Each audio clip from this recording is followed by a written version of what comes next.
Well, hello there. Good morning, good afternoon, good evening, whenever time you may be listening to this live streaming. I want to say good morning. Today is Encourage Your Day, Lift Yourself Up Day. Look in the mirror and say, I'm going to have a great day. Today is a day to tell yourself that no matter what is going on, I'm going to have a good day. Some days, we may get up and, feeling down, or, we hear thoughts in our minds that we're nobody or we're not going to be able to do anything. Don't listen to those thoughts. Listen to those thoughts that I am somebody. I'm going to succeed in every area of my life. I'm going to be more than what I even thought I could be. I'm going to be blessed. I'm going to say, you know, you are somebody. You're a gorgeous young lady. You're a blessed single woman of God. And no matter what goes on, I'm going to succeed. Yesterday I went to have my car appraised. I keep getting emails and letters and texts and phone calls about they want to buy my car.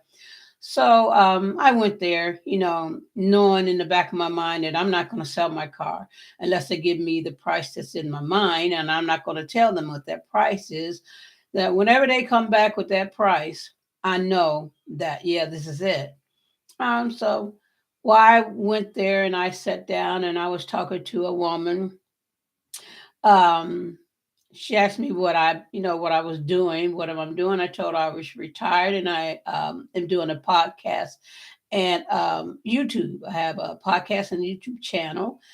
And she asked me what was it about. And so I had an opportunity to tell this woman about what I went through, what my podcast, my journey was all about. She sat there with very interesting, like, okay, tell me. And I was explaining to her, she may have been married, that, that doesn't bother me. I'm going to give my journey to my testimony, excuse me, to whoever wants to listen. And she wanted to listen, and I start telling her, what I went through when, as a single woman in a relationship with this man, in an abusive relationship. And I told her how long I was in this relationship for 11 years. And I told her that sometimes people, if they're not in an abusive relationship, they don't understand. And they always make remarks, well, why didn't you just leave? And I was trying, I was telling her and explaining to her, sometimes when you're in a relationship, and the abuse doesn't start right away once you get in this relationship. It doesn't start right away. It takes a minute before the abuse starts. And then, like I told her, I said it doesn't start with um, socking you, uh, anything like that. It starts with lowering your self esteem. It starts with telling you who you're not. It starts with discouraging you. And then it comes back with, I apologize. Um, Once the abuser knows that he has got his foot in the door, he's going to go forward. Sometimes some single women, before it even gets any farther, they say, well, I don't need this. And they leave out. But some single women are like myself, was starving for love. I wanted love, and at first the words were so beautiful and so encouraging, so lifting up, and I had no reason to think that it would go all the way to the left. I had no thoughts in my mind that things would happen, would go in a way that I just, I never had that thought. I never had that imagine. I never imagined that I would go through what I went through uh, in this relationship. And this was what I was talking to this woman about at this car dealer place. Okay. I'm going to, so they can appraise my car and say, they give me the right price, would I sell it? Um, and she sat there and she was more interested in what? my podcast was about. So to me, that was an open door. So I gave her one of my cards about my podcast and YouTube channel, and I started talking. And I told her, I said, you hear a lot of people saying, just leave, why don't you just get out? I said, fear is something that once you get into that door, when you walk into that door of fear, it's something that takes totally and completely control over your life. It takes control of your emotions, your thought patterns, your decisions. And I was telling her that even though he was abusing me, and I said, but the fear was already implanted in me. He would say to me, if you leave me, this was going to happen. And so, and then I was always, like I said, like I was telling her, um, I was talked about. But then he came back and said, "Oh, I am so sorry. I apologize. It will never ever happen again. And I just please forgive me. And I love you so much. And I just don't want you to leave me because you mean so much to me." And I held on to that. That's what I was telling this woman. I said, "I believe that."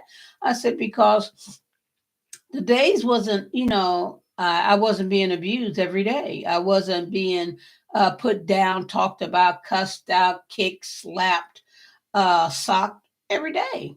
It was just days that I didn't know when it would happen. I didn't know what I was doing to cause it to happen. And I didn't know what to do to cause it not to happen because it was like I was walking on eggshells.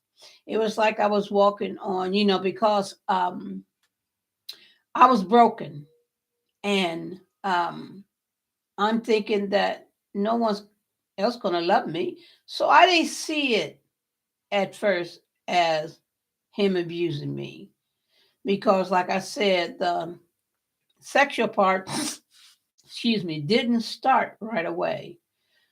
Sexual part wasn't part of the abuse at first.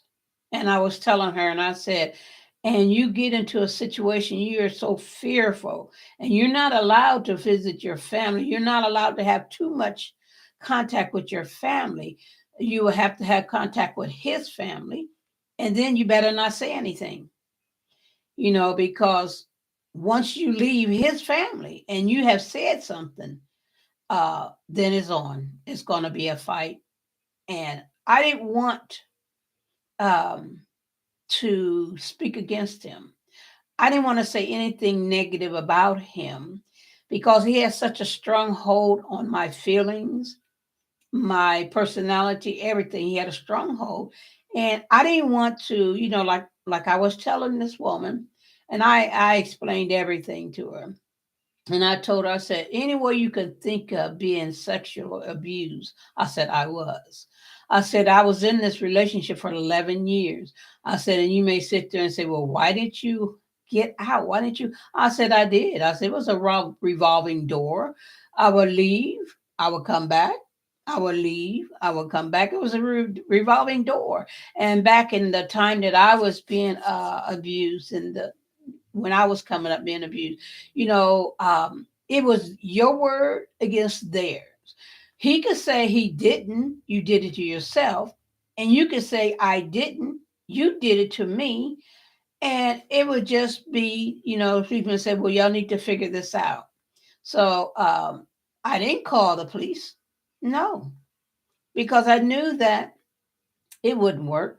I mean, at times that, when he this is what I'm talking to this woman about, telling her my journey, my testimony. And she said, she started filling out paperwork, and then she took the paperwork and everything to the person who was supposed to check on the car and all that. She came back, she said, keep talking, tell me some more. I had got her attention, and that made me happy that I'm able to tell this woman that here sits a woman in front of you who survived an abusive relationship and is able to tell and talk about it and not be ashamed. I said, at first, I was very ashamed. I wouldn't tell nobody what was going on. Um, I definitely didn't tell my children, like I told her. I said, my girls, they didn't know, anything about their dad. I said, I wouldn't talk about their dad. I wouldn't put their dad down because I didn't want them to look at men as this is how it's going to be. My dad did this and, I hate him. I never wanted my girls to hate their father, even though I hated him. I was explaining to this woman. I said, but I didn't want my girls to hate their father. So I didn't, like I told her, I didn't say anything negative about him. And when all of this abuse happened, they was either not there or in their bedroom. And it didn't happen in the front room. It happened in our bedroom. And then the sexual assault didn't happen during the day. It happened at night. Or it happened if they weren't there and he came home from work and was upset about something, and then, he felt that, I'm going to hurt you because I'm hurt. And that's what usually happens when a person is abusing you is they are hurting and they feel the best way to get this hurt off of them is to hurt you so you can feel what they're hurting, not realizing that you done nothing wrong. But they don't look at it like that. And I was telling her, I said, and um, back when I was in this relationship, I said, there wasn't an out for me. I said, there wasn't somebody I can run to and talk to. I said, they may have the, houses where women can go. I said, but I heard so much negative about that. A woman goes in there and then he finds out where she's at. And then, if she happened to go anywhere, he's waiting for her. So I didn't want to go in halfway house or whatever. I didn't want to take my children in a halfway house because my girls because they would say, "Why are we going here? Why are we leaving Daddy?" So I didn't, and I explained it to her. I said, um, "It's a process." I said, "It's a tunnel that abusive women are in." I said, single abusive women. I said, I can't talk to married women, that's in an abusive relationship. I said, because I don't know how to talk to them about it because I wasn't married. And it's totally different marriage and staying with this man that you're not married to versus living with this man that you're married to. So I didn't never reach out to married women um, because, and I said, and if married women want to listen to my podcast, I said that's fine. I said, but my goal is to reach out to single women, that's in an abusive relationship, have children to, like I was telling her, not to speak negative to your children about what you're going through because you don't want to put that hurt, that hate, that disappointment, that failure in their lives. And I didn't want to do that to my girls. So they didn't know. Only way they found out about the relationship is my youngest daughter listens to my podcast. Um, that's how that's how the girls found out. Or if my oldest daughter, listened to the podcast, that's how they would find out. Um, I never spoke negative, never, because I didn't want them to live a life of saying, well, if dad did that to mom, then if I get in a relationship, that's what's going to happen to me. So I didn't want that to be in their heart, their mind. They were young, they were little girls. What would I look like going to my little girls and daddy did this and daddy said he did this with me when we was having sex. That's just something you just don't do. And I was not going to do that. And I was telling her, and I had her attention. She forgot all about what I was there for. She just wanted to hear more. And she said, she was so proud of me. This first time she ever met me, knew nothing about me. She said, but just to listen to what you went through, she said, I thank God that you got out of it. And this is a woman that I just met going to a car place to get appraisal on my car so to see if I want to sell it. I'm telling her my testimony. And I thank God for every opportunity that I have to talk about my journey, my testimony, my life. I thank God every time I have that door is open, because once that door opens, I'm going to walk through, and I'm going to be giving my cards out everywhere I go. If someone, stop me and say hi, how you doing, and ask me anything, I'm going to tell them about my podcast, my journey. And the Lord knows when to do that, where to send me for me to be able to do that. I don't just go into somebody's place and just bogart it and say, listen, this is what this, I want you to hear this, and here, you better take this. No. When the Lord opens up that door and say, okay, talk. And when the opportunity is presented, when the opportunity is there, when the door is there, I'm walking through that door, and I'm going to tell of my testimony. And so that day, I was so encouraged, so lifted up, so happy. I woke up this morning and I said, this is a day to encourage myself to say that all things are possible if you just believe. That open door yesterday helped me out the rest of that day. So don't give up. Don't give in. Lift yourself up, because you will win. You're a winner. Regardless of what you went through, what you're going through, you are going to win. So today is lift yourself up. Today is to tell yourself, I am somebody. I am beautiful. I am amazing. I am awesome. I will go forward. I will be a testimony for some other single woman. I will not stop. I will not give in. I will continue to go forward. Lift yourself up. Don't lift yourself down. Lift yourself up every day. Let every day be an encouragement day for you. Let every day be a day that you will say, I am a survivor. I made it.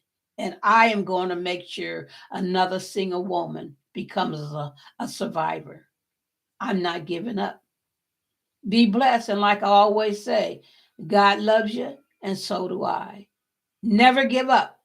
Keep going forward. Don't go backwards. Keep going forward. And even if you fall, get up and don't talk about yourself. Say, I fail, but I'm going to keep going, or I'm keep climbing that ladder. One step at a time, baby steps. This is your day for healing, deliverance, happiness. Go forward. Single women, go forward. We are blessed. We are awesome. We are survivors. Have a great day. Thank you for your time. Thank you for listening. Be blessed.